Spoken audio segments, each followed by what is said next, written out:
नमस्कार, मैं हूं हिमांशु मिश्रा और आप देख रहे हैं द इनसाइड स्टोरी। तो नीतीश कुमार के साथ हो गया खेल, क्योंकि अब तेजस्वी यादव जाने वाले हैं जेल। जी हां, सीबीआई ने कोर्ट से कहा है कि तेजस्वी यादव को जो उनकी जमानत है उसको रद्द किया जाए और उनको फिर से जेल में डाला जाए। 2018 से वो आईआरसीटीसी के मामले में जेल से बाहर हैं और अब क्या वो फिर से जेल जा सकते हैं, और अगर जाएंगे तो बिहार की सियासत में क्या उलटफेर आने वाले हैं और नीतीश कुमार के लिए क्या मुश्किलें खड़ी होने वाली हैं, इस बात को लेकर आज हम चर्चा करेंगे। हमारे साथ वरिष्ठ पत्रकार संजीव त्रिवेदी जी मौजूद हैं। संजीव जी, अगर ऐसा हो गया कि तेजस्वी यादव जेल पहुंच गए तो नीतीश का जो बना बनाया गेम है वो तो खराब हो जाएगा, क्योंकि उसी के सहारे वो 2024 में प्रधानमंत्री बनने के सपने देख रहे हैं। देखिए, दोनों मुझे लगता है कि चीज़ें अलग हैं। पहली बात तो ये है कि ये जो नीतीश कुमार का पॉलिटिकल प्लानिंग है उसमें तेजस्वी यादव एक इम्पॉर्टेंट फैक्टर हैं, लेकिन ओनली फैक्टर है ऐसा नहीं। दरअसल उनकी पार्टी उनके लिए महत्वपूर्ण है, आरजेडी। और आरजेडी आज की तारीख में नीतीश के इस पॉलिटिकल प्लानिंग के साथ है। जाहिर है तेजस्वी साथ हैं और मौजूद हैं और राजनीति में सक्रिय हैं, तो मदद तो होगी। पर प्रश्न ये है कि क्या तेजस्वी नहीं रहेंगे। तो इस बारे में बड़ा एक यूँ कहे कि तीव्र मोड़ आज की तारीख में घटनाक्रम में आया है, जब उस जमानत को जो कि 2018 में तेजस्वी यादव को दी गई थी उसे कैंसिल करने के लिए सीबीआई ने स्पेशल कोर्ट से ये गुहार लगाई है, कहते हुए कि देखिए तेजस्वी यादव एक महत्वपूर्ण पद पर हैं, वो गवाहों को इन्फ्लुएंस कर सकते हैं, वो धमका रहे हैं अफसरों को। प्रेस कॉन्फ्रेंस की थी उन्होंने पिछले दिनों। तो क्या ये अपने आप में बेल तोड़ने का एक नेसेसरी वजह है क्या? कोर्ट को ये तय करना है। कोर्ट ने हालांकि नोटिस तो जारी कर दी है तेजस्वी को। तो देखिए वो सामान्य है, क्योंकि आप जब कोई बात कहते हैं तो कोर्ट दूसरे पक्ष को अपना जो स्टैंड पॉइंट है वो रखने की इजाज़त देता है।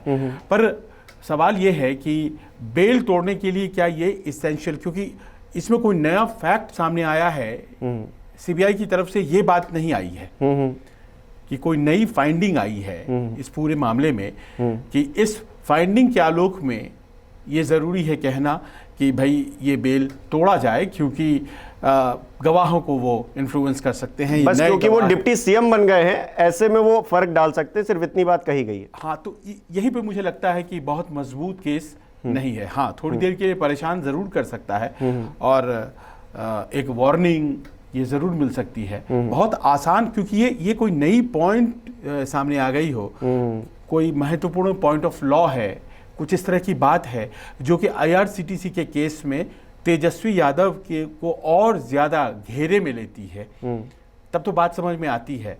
पर वो जैसा कि आपने कहा कि डिप्टी सीएम हो जाना और फिर वो गवाहों को इन्फ्लुएंस करेंगे, तो ये बात आफ्टर थॉट तो नहीं है और कहीं ऐसी बात तो नहीं है कि सीबीआई इसे किसी और मंशा से कह रही है। तमाम ऐसे प्रश्न हैं जो आने वाले दिनों में हमें दिख। चलिए, जेल जाएंगे या नहीं जाएंगे ये तो खैर कोर्ट तय करेगा, क्योंकि वहां मामला पहुंच चुका है। सियासत में क्या होने वाला है ये मैं जानना चाहूंगा। बिहार की सियासत में अगर वो जेल चले गए तो क्या बदलाव आ जाएगा, नीतीश कुमार के लिए क्या मुसीबत आ जाएगी? देखिए, पिछली दफा 2017 में सरकार जब आरजेडी और जेडीयू की थी उस वक्त, तो इसी केस में सीबीआई के एक्शन पर जब सवाल उठने लगे तेजस्वी यादव पर, तो नीतीश ने संबंध तोड़े थे, आपको याद होगा। और उस वक्त उनका ये कहना था कि दरअसल तेजस्वी यादव जवाब नहीं दे पा रहे हैं उन सवालों का जो सवाल इस केस के आलोक में उनसे साथ किए जा रहे हैं। अब उनके उस वक्त संबंध तो राजनीतिक संबंध तोड़ लेने के बाद बेल मिला 2018 में। 2017 में वो अलग हुए थे। मामला केस का फैक्ट का उतना ही है। तो कोई नई बात अगर नहीं है तो नीतीश के पास मोरल अब कोई स्टैंड पॉइंट ये नहीं है कहने का कि साहब एक नई चीज़ हो गई है तो अब इस मामले में तेजस्वी जो हैं वो तो सब कुछ जान रहे हैं, वो सब कुछ जान रहे हैं और वो जानते बूझते आए। एक नया नैरेटिव है आज की तारीख में भारतीय राजनीति में कि सीबीआई और ईडी दरअसल विपक्ष के लोगों को फंसा देती है, और ये सिलसिला केवल बिहार में ही नहीं है। 2017 में जो स्थिति थी सीबीआई और ईडी की विश्वसनीयता पर प्रश्न तो तब भी उठ रहे थे, लेकिन आज एक नया पॉलिटिकल नैरेटिव बन गया है, और ये जो बहस है ये इस दायरे में चल रही है कि क्यों ऐसा है कि दिल्ली में केजरीवाल की सरकार के मंत्री हैं या पश्चिम बंगाल में तृणमूल कांग्रेस से जुड़े हुए मंत्री हैं, ऐसा क्यों है कि बिहार में आरजेडी से जुड़े हुए लोग हैं। तो दाल में कुछ काला है, इसीलिए तो ऐसा है। अब तेजस्वी यादव आरोपी थे, जमानत पर चल रहे हैं ना। अगर अब दिल्ली सरकार की बात कर रहे हैं तो वहाँ पर जो मंत्री थे उन पे आरोप है ना, इसलिए ये सारी चीज़ें हो रही हैं। सीबीआई अपनी तरफ से कुछ नया लेकर आ गई हो, कहा हो कि नहीं नहीं नहीं नहीं आप जो है दोषी हो और आप निर्दोष हो, ऐसा तो था नहीं। दाल में कुछ काला है, ये तो सबको पता है। अब आप ये है कि अपनी राजनीतिक तौर पर भड़ास निकालने के लिए सीधे केंद्र सरकार को दोषी ठहरा दें या फिर एजेंसी को दोषी ठहरा दें, तो ये जायज़ नहीं नज़र आता है। आप दुरुस्त कह रहे हैं, लेकिन जैसा कि हमेशा ये माना जाता है कि you are innocent till proved guilty. हाँ, तो आप, और bail is a matter of principle and not an exception. Bail individual liberty से जुड़ा हुआ है, इसीलिए सुप्रीम कोर्ट, कई हाई कोर्ट्स में इस बात को बहुत ज़्यादा महत्व दिया जाता है कि आप बहुत ज़्यादा दिन तक बेवजह बेल में नहीं रख सकते हैं, जेल में नहीं रख सकते हैं, क्योंकि बेल कोई पनिश करने का ज़रिया नहीं है। पूछताछ के लिए आपको पुलिस कस्टडी या जुडिशियल कस्टडी में रखा जाता है, आप किसी गवाह को इन्फ्लुएंस कर सकते हैं इसलिए रखा जा सकता है, एविडेंसेस को आप डिस्ट्रॉय कर सकते हैं इसलिए आपको रखा जाता है। अगर मान लीजिए कि चार्जशीट हो गई है और बहुत ग्रेव चार्जेस हैं उस वक्त ट्रायल के स्टेज पर, लेकिन सवाल उठता है कि केवल जेल में आपको रखना है तो इसलिए जेल में नहीं रखा जा सकता है, बेल कैंसिल नहीं की जा सकती है। बड़े स्ट्रिंजेंट नियम हैं। अब इन्हीं चार्जेस, देखिए जैसा कि हम लोगों ने कहा शुरू में जो चार्जेस थे उन्हीं चार्जेस के आलोक में आज भी ये बेल के कैंसिलेशन की मांग की गई है, यानी कि फ्रेश एडिशन ऑफ चार्जेस नहीं हुए हैं। तो बेल कब तक? जमानत अगर मिली भी है तो 2018 से आज 22 हो गया है, तो 4 साल तो सीधे सीधे हो गए। तो कब तक बेल? क्या जिंदगी भर बेल पे ही चलते रहेंगे? ये तो कोर्ट को तय करना होता है ना। देखिए ये तो, लेकिन ये मामला सोचिए 2004 से 9 के बीच में जब रेल मंत्री हुआ करते थे और तब का है, यूपीए की सरकार हुआ बाद में आया है। और देखिए वो तो अपने आप में एक अलग बहस है कि आखिरकार पेंडेंसी इतनी ज़्यादा क्यों है केसेस की हमारे देश में, जल्दी से फैसले क्यों नहीं होते हैं। मौजूदा चीफ जस्टिस बहुत तेज फैसले लेने के लिए उनकी तारीफ भी हो रही है। बहुत से 13,000 केसेस उन्होंने चंद दिनों में ही निपटाए। लेकिन इस मामले को लेकर क्योंकि 24 भी आ रहा है और बिहार में जो भारतीय जनता पार्टी की हालत है उसको देखते हुए क्या ये सोचना सही रहेगा कि इस मामले को लेकर अब तेजी देखने को मिलेगी जुडिशरी में भी और तमाम मामलों में कि किस तरह से तेजस्वी यादव जेल चले जाए? देखिए हमारी जो न्यायिक व्यवस्था है उसका सियासत से तो कोई लेना देना है नहीं। हाँ, डायरेक्ट नहीं है, लेकिन हाँ बैक एंड पे जो है वो है। लेकिन ये प्रश्न हो जाता है कि अगर बेल कैंसिल हो जाए जैसा कि आप कह रहे हैं, फर्ज कीजिए कि अगर वो कैंसिल हो जाता है तो फिर ये जो नैरेटिव जिसकी बात हम लोग कह रहे थे कि परेशान किया जाता है, वो नैरेटिव और ज़्यादा चल पड़ेगा। सरकार गिरेगी, पिछले बार की तरह 2017 की तरह नैतिकता के आधार पर तेजस्वी और नीतीश अलग हो जाएंगे, इस बात की संभावना तो नहीं है। और आज की तारीख में नीतीश कुमार जो एक वो 2024 का जो आंदोलन लेकर वो चल रहे हैं, तो उस आंदोलन में उन्हें एक पॉइंट मिल जाएगा, ये भी मानकर चला जा सकता है। लेकिन एक नेगेटिव पॉइंट ये भी तो कि उनके ऊपर ठप्पा लग जाएगा कि जिनके साथ हैं वो मतलब बिहार सरकार के डिप्टी सीएम जेल में है और सीएम कह रहे हैं कि हम 2024 के चेहरे हैं। उसके बाद तो ये भी रहेगा ना कि सारे के सारे डिप्टी सीएम या मंत्री ये विपक्ष वाले ही अंदर क्यों हैं, क्या सत्ता पक्ष से कोई भी दोषी नहीं है। तो ये बहस तो अपने आप में अनवरत है। ये तो ऐसी बात हो गई, ये कोई नई बात नहीं होगी जो विपक्ष करेगा। ये बहुत बहुत सालों से बातें कोई बात ये अगर इस तरफ कह दिया जाएगा कि भाई आप अंदर चले गए, देखिए वो इस बात को लेकर के बहुत महत्वपूर्ण हो जाता है तय करना कि जब तक फैसला नहीं आ जाता है तब तक आप। अब इस मामले में केस जो है वो बहुत आसान नहीं है, बहुत सीधा नहीं है। केस कहीं ना कहीं फांसता है पूरे लालू यादव के परिवार को। यह हकीकत है कि आपने रांची और उड़ीसा के पुरी में 2 होटलों को एक निजी कंपनी को एक टेंडर में उलट पुलट करके दे दिया आपने। उस कंपनी ने एक थर्ड पार्टी को ज़मीन बेची पटना में अपनी। उस थर्ड पार्टी ने लालू परिवार के एक फर्म को वही ज़मीन बेच दी और वो मार्केट प्राइस से बहुत ही कम में, बहुत ही कम क्या, बहुत ही ज़्यादा कम में। और ये सारी जो चेन है, प्रॉपर्टी का जो चेन है वो इस्टेब्लिश्ड चेन है कि एक निजी फर्म से जाता है एक दूसरे फर्म को, एक दूसरे फर्म से जाता है वो लालू परिवार के एक फर्म को, और मात्र 65 लाख में 3 एकड़ पटना में ज़मीन मिल जाना असंभव है। ये तो तब भी असंभव था, आज से 20 साल पहले भी असंभव था, ये हो ही नहीं सकता है। लेकिन ऐसा हुआ और इसीलिए कहा जा रहा है कि ये क्विड प्रो क्यो था, यानी कि उसी निजी फर्म को, चूंकि वो होटल्स जो रांची और उड़ीसा में IRCTC के थे वो दिए गए थे, इसी कारण से उन्हें ये मिला था। एक चीज़ हम ये भी देखते हैं कि बिहार और उत्तर प्रदेश की राजनीति ऐसी है जहाँ पर बेरोजगारी, महंगाई, भ्रष्टाचार, इस तरह के मुद्दे कम हावी रहते हैं। तो बिहार में अगर तेजस्वी यादव जेल भी चले जाते हैं तो भी वोटिंग का जो क्राइटेरिया रहेगा या वोटिंग का जो तरीका रहेगा वो वैसा ही रहने वाला है, जातिगत। वहां पे कुछ ज्यादा फर्क पड़ जाए इस बात से नजर नहीं आएगा। ये तो मजबूरी है, देखिए, कहा जा सकता है। हाँ बिल्कुल। लेकिन तेजस्वी यादव का मैं ये देखता हूं कि इसमें जो डिफेंस है वो ये है कि अगर उस कालखंड की जो बात कर रहे हैं, जिस कालखंड में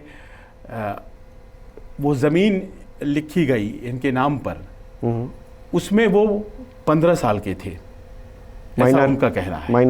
माइनर थे और उस वक्त ये जमीन उनके नाम आई, तो उनके ऊपर ये कितना बड़ा केस है। लालू यादव के ऊपर हो सकता है, बाकियों के ऊपर हो सकता है, क्योंकि उसमें 14 अक्यूज्ड हैं और वो 2 फर्म भी हैं जिनको ये होटल्स मिले थे। पर सवाल ये उठता है कि वो जो व्यक्ति है उस वक्त वो माइनर है और ऐसे में उनके ऊपर कितना बनता है, उनके नाम जमीन हो सकती है।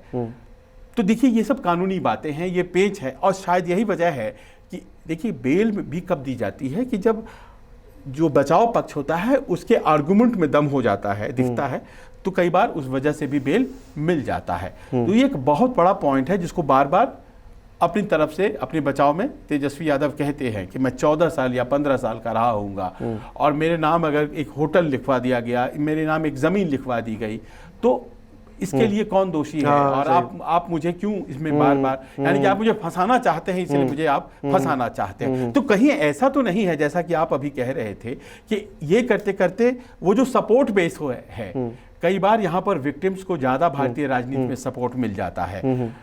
आप 2G मामले को याद कर लीजिए, ए राजा अंदर चले गए थे सालों, और अब देखिए संसद में बैठे हुए हैं एक सांसद के रूप में, क्योंकि 2G मामले में कुछ मिला भी नहीं, कुछ बात भी सामने नहीं आई।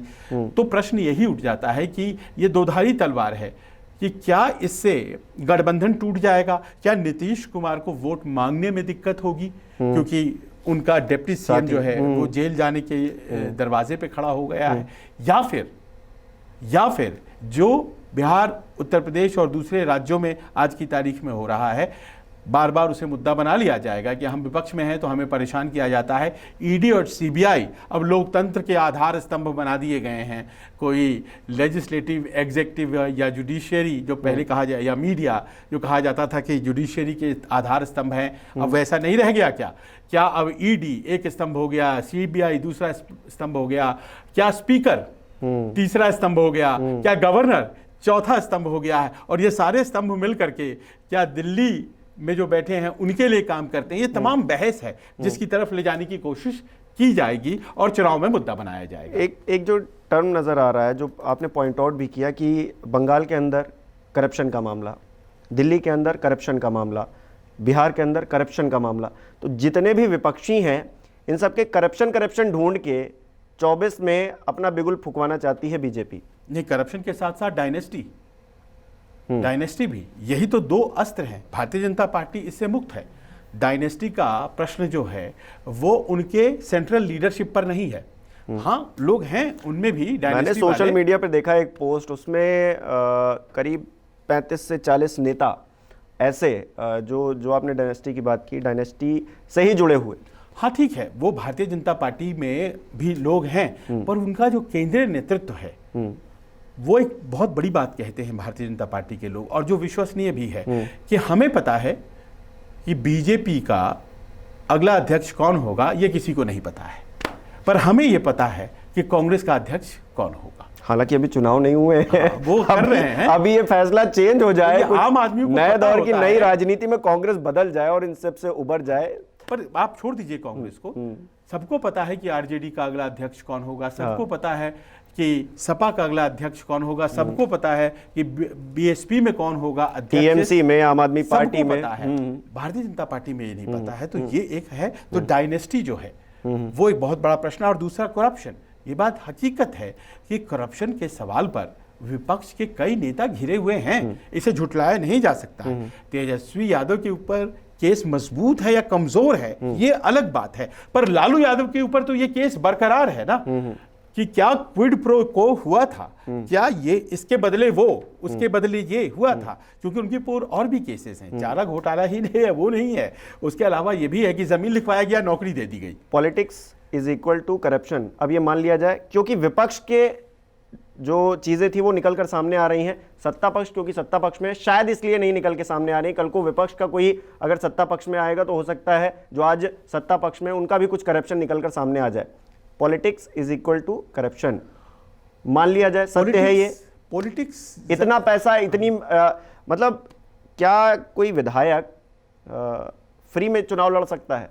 क्या सांसद कोई फ्री में चुनाव लड़ सकता है? ये सारी बातें, और जो 2019 का लोकसभा चुनाव हुआ, इतना बड़ा लोकसभा चुनाव, इतने सारे पैसे, और जो मतलब उसके बीच में जो राज्यों के चुनाव होते हैं उसमें पैसा, उसके बाद जो राज्यों की सरकारें बदली जाती हैं उसमें आरोप लगते हैं कि इतने इतने करोड़ रुपए, तो इतना पैसा, ये वाइट मनी तो नहीं हो सकता, तो ये ब्लैक मनी ही है। लेकिन किसी के सामने आ रही है, किसी की नहीं आ रही, किसी के आगे आएगी। हाँ, तो वो तो जब तक सामने नहीं आएगी तो you are not guilty till. तो ये सच्चाई है, मानेंगे आप? ये इसको बहुत सीधे ये मान लेना कि राजनीति करप्शन पे ही आधारित है, ये उचित नहीं होगा। अनटिल अनलेस फिर तो कोई भी मानहानि का केस कर देगा हम पर और वो कह सकता है कि आप ऐसा कैसे कह सकते हैं, मेरे खिलाफ कोई केस नहीं है।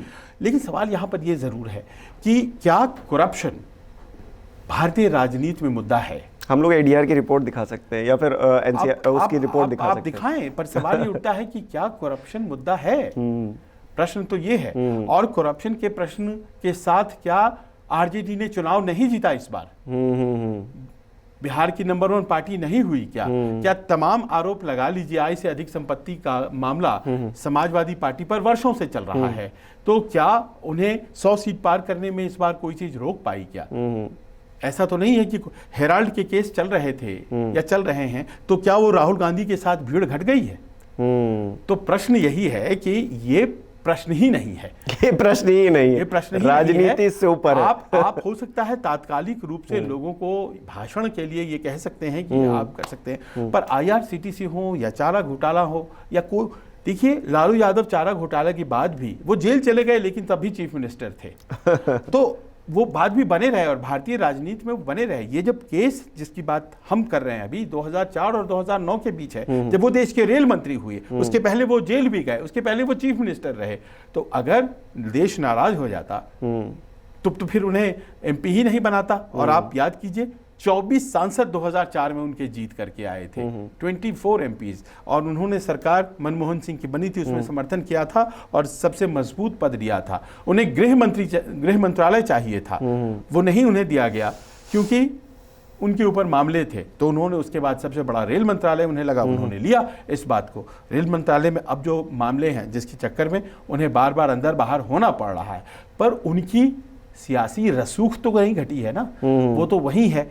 तो ये हमारे देश में एक पैटर्न की तरह हो गया है। अब इसमें कोई जीत जाता है तो वो दूध का धुला हो जाता है, वहीं अगर कोई चुनाव हार जाता है तो उसके ऊपर मामले सामने आने लग जाते हैं। नीतीश कुमार की दावेदारी जो शुरुआती बात थी वो इससे कतई प्रभावित नहीं होगी, कतई प्रभावित नहीं होगी। उनकी दावेदारी दूसरे मुद्दों पर है। वो बैकवर्ड फॉरवर्ड को उभार रहे हैं, वो गरीबी अमीरी को उभार रहे हैं, वो उन मुद्दों को लेकर सामने आ रहे हैं जहां पर वो भारतीय जनता पार्टी को घेर सकते हैं। भारतीय जनता पार्टी इस बात को कहने की कोशिश करेगी कि आपके डेप्यूटी जो हैं वो तो करप्ट हैं, तो फिर तो ये भी कहा जाएगा कि केजरीवाल के मंत्री भी करप्ट है, फिर ये भी कहा जाएगा ममता, तो फिर वो अपने आप में कमजोर हो जाता है मामला।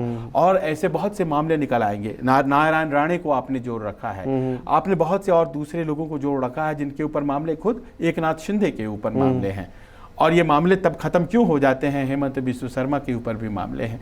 तो प्रश्न यहाँ पर जो है, यहाँ पर वो रह नहीं गया है पॉलिटिकल मोरालिटी का, जहाँ प्रश्न हो जाता है आपकी लॉजिक उस वक्त जनता को कितना प्रभावित कर देती है। और इसलिए कह रहा हूँ कि शायद नीतीश की दावेदारी दूसरे कारणों से कमजोर पड़े, ये इतना बड़ा मुद्दा कभी नहीं बन पाएगा, चाहे तेजस्वी अंदर जाएं चाहे बाहर। बहुत बहुत शुक्रिया संजीव जी जुड़ने के लिए। हमारे दर्शक भी बता सकते हैं कि आखिरकार वो क्या सोचते हैं, अगर नीतीश की जो पूरा प्लानिंग उनने कर रखी है वो क्या तेजस्वी के जेल जाने से या फिर नहीं जाने से कैसे प्रभावित हो सकती है। अगर आपको समझ में आता है कुछ भी तो हमें कमेंट करके ज़रूर बताएं। बहुत बहुत शुक्रिया ये वीडियो देखने के लिए।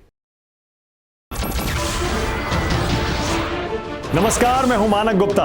अगर आपको हमारा ये वीडियो पसंद आया हो तो इसे लाइक और शेयर जरूर करें, और हां, हमें सब्सक्राइब और फॉलो करना ना भूलें ताकि आप देश और दुनिया की कोई खबर मिस ना करें। तो जुड़े रहिए हमारे साथ और देखते रहिए न्यूज़ 24।